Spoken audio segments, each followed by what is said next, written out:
ate era TikTok nyimo obulamu ebukyusiza mwana si complaining nga sitoma. Can't accept that. Obudde bungi but I believe nganze omuvubuka it's worth it.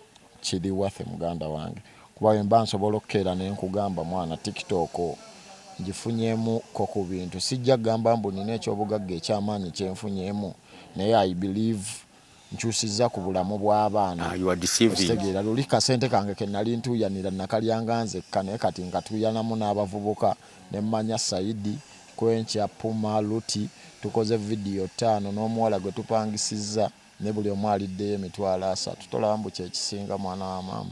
That is a miracle. Basokera ku machane bakagobamu ninaga nkede ngenda kagobamu gwe nawe bwokera notula ku TikTok obo kagobamu nkeera ku office Sunday kati ben shooting videos zange naye ku office making sure nvayo mangu ne nkubamu ko ku live kati engeri gye nina ekivulu ndi off. Someone mujima sana okituzi of course bampa off ndi off.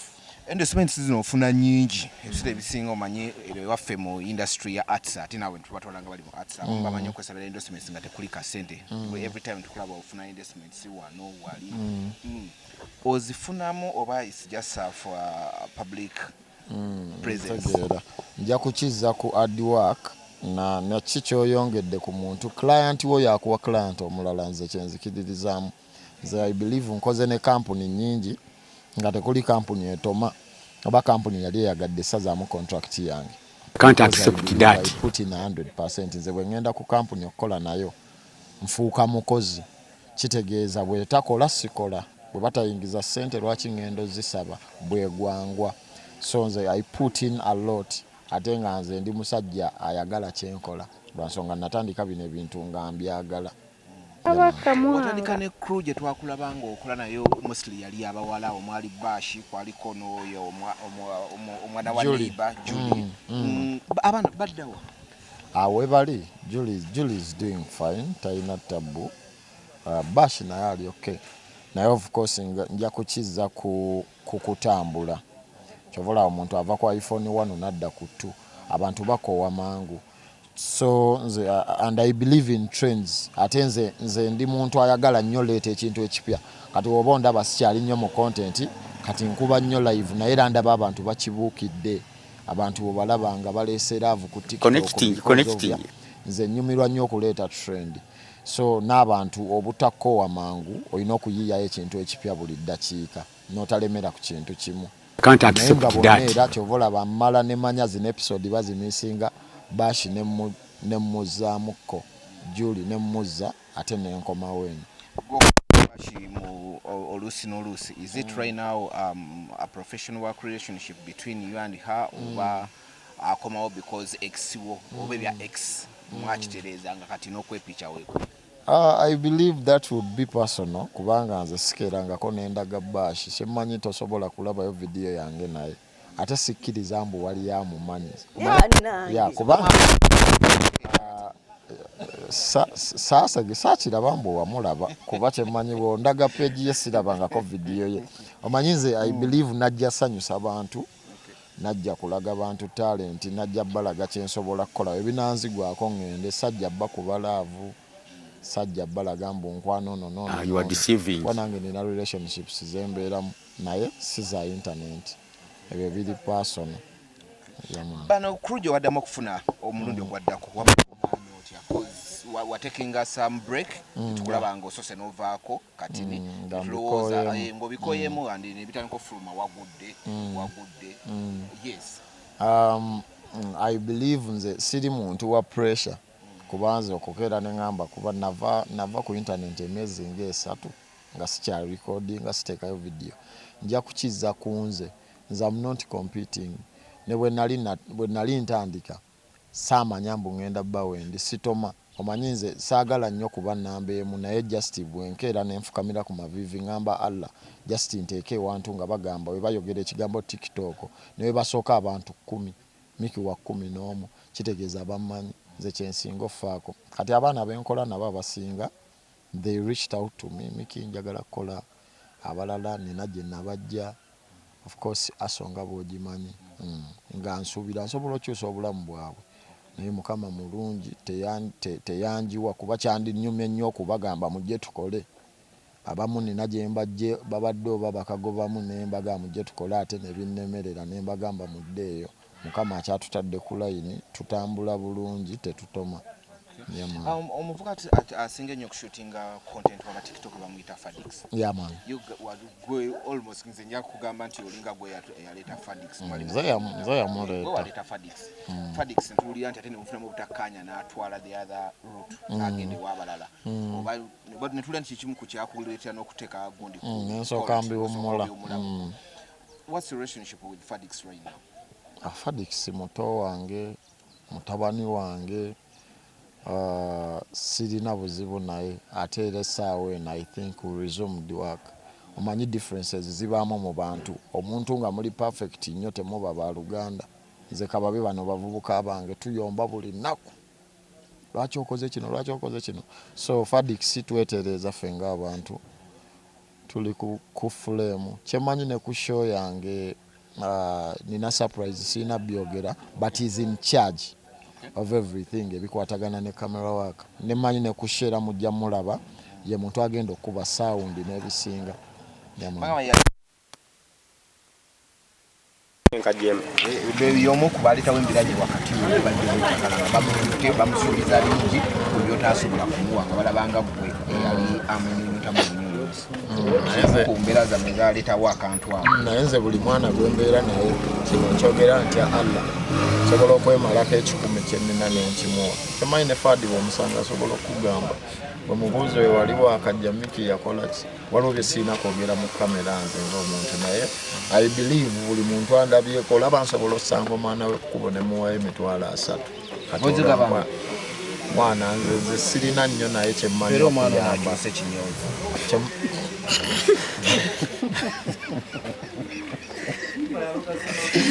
Yamaye sirina nnyo naye ndi mumativu mwana atandwako nkwogera nnyo naye nze buli muntu ali nange bonna ne obabuuza nga siriiwo alina kyanfunamu kuba nze sikulembeza sente size buli kimu kuba nzifuna sitoma. Tujje tukole fast forward erisoke tubeka tujje ku show.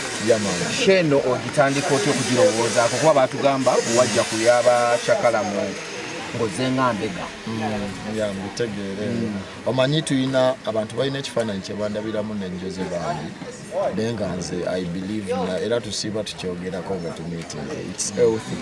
Omanyi industry omutalimbiranye kasita teba biifu ya kisirumbu mwevu omukola ki tegowinga mu maaso abantu babajjako mangu amaaso abantu balowooza tetwogera tetunyumya twewalana ne buddayo emabega jozenga yakajja I think namunoonyako nenkolako naye nenkolako naye okujjako gwe saanoonya sibbi I think yalinga ne Joze yalinga ne Joze naye nga yetali nnyo serious mu bya comedy yali nnyo ng'ali ku gate naye namunoonyako nenkolako naye ate nga tetulina bad blood yonna we are good friends. Nze n'okujja ku show najja as a friend nakeera nenyingira mu show naye ngekyali kindeese nali nzize kulaba kositeri atayagala laba industry munnamme gye mulimu kyakoze kati n'ekirala nze show yange I think buuza Kaleera yajja okugamba oba Alex Mwangi nalina okukola show yange mu July sente ze zammemesa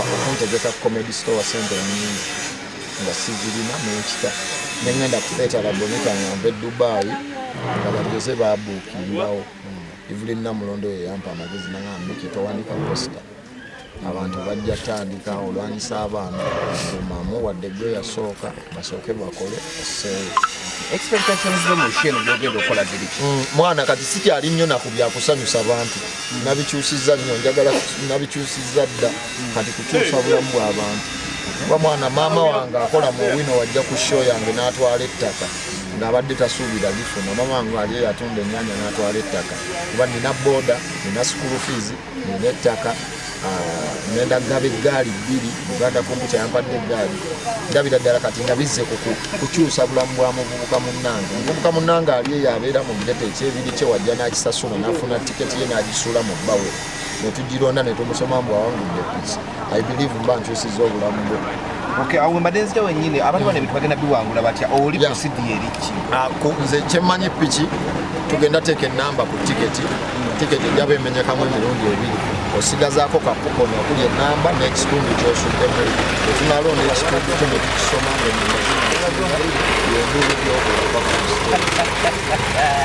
Okay, ebibuuzo bingi ebibuuzibwa buli wobeera ku kyo abawala bangi boyogera nabo noyogera n'oli noyogera n'oli. Ebintu bino bikomaawo oba muyingira mu bubokisi bw'abawala ba? Bikomaawo bannaye. Bikomaawo ndi professional. Twalaba hala ng'agoyize pasono ng'alinga agamba already agudde mulaabu. Hala ali bulungi yakitegeera ndi badman. Naye nga ku olwo mujje mwana tunyumire kubanga I'm seeing myself bringing magic on the show. Mujje mulabe ngenda kuwa abavubuka chances balage ebitone byabwe. I'm looking at a lot man. Mujje byakukyusa bulamu kuba abavubuka bonna obukozi bengenda okujja ku TikTok abaana abato abakola kibonna nina okubawa ku ssente.